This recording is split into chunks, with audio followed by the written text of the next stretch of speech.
अस्सलाम वालेकुम दोस्तों, ड्रामा से मुफाद परस्त एक ऐसी लड़की ज़ारा की कहानी है जो अपनी खाला की नफरत भरी बातों में इस कदर आ चुकी है कि इसे अपने बाप का सच्चा प्यार और खुलूस बिल्कुल भी नजर नहीं आ रहा। खाला ने ज़ारा के दिल में अपने ही बाप के खिलाफ नफरत भर दी है, जिसकी वजह से ज़ारा हर बात को गलत जाविये से देखती है।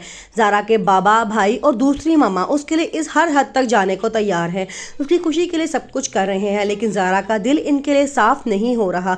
वो इनके प्यार को भी मुनाफत समझ रही, हालांकि हकीकत इसके बिल्कुल बरअक्स है।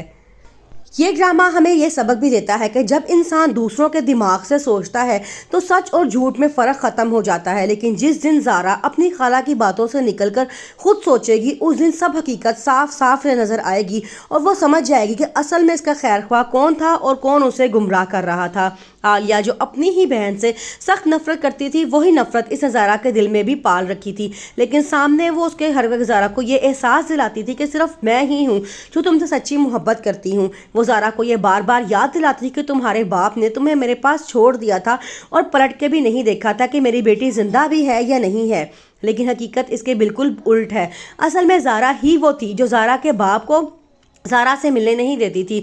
इसने जानबूझ के बाप और बेटी के दरमियान दीवार खड़ी कर दी थी ताकि ज़ारा हमेशा अपने बाप को कसूरवार समझे और ख़ुद आलिया को ही अपना वाहिद सहारा समझे। ज़ारा भी इसी झूठ और नफरत का शिकार है, लेकिन जिस दिन वो जज्बात की बजाय हकीकत को देखेगी, इसे समझ आ जाएगा कि किसने सच में मोहब्बत की और किसने सिर्फ अपने मुफाद के लिए रिश्तों को तोड़ा। सलमान जो महरू से सिर्फ इसलिए मोहब्बत करता है, वो जानता है कि महरू का शौहर और उसके साथ बहुत अमीर लोग हैं। वो ये सिर्फ चाहता है कि तमाम जायदाद किसी तरह सलमान के हाथ आ जाए। वो महरू को मशवरा देता है और कहता है कि तुम अपनी सास से कहो कि वो इतना आलीशान बंगला तुम्हारे नाम कर दे, क्योंकि तुम्हारी सेफ्टी के लिए कुछ ना कुछ होना ज़रूरी है। लेकिन महरू उसकी बात समझ से बिल्कुल भी तैयार नहीं है। वो कहती है कि वो क्यों अपना इतना बड़ा घर मेरे नाम करेंगी। तो आगे सलमान कहता है कि जब तुम उस पागल इंसान को छोड़ोगी तो तुम्हारे हाथ कुछ तो होना चाहिए, तुम बिल्कुल खाली हाथ ना रह जाओ। ज़ारा जब घर से किताबें लेने के लिए आती है तो उसकी खाला समझती है कि शायद वो वापस लेने के लिए आ गई हैं। वो उसे कहती है कि तुमने बहुत अच्छा किया, वरना मैं तुम्हें खुद ही बुलाने वाली थी। लेकिन ज़ारा आगे से कहती है मैं सिर्फ अपनी बुक्स लेने के लिए आई हूँ।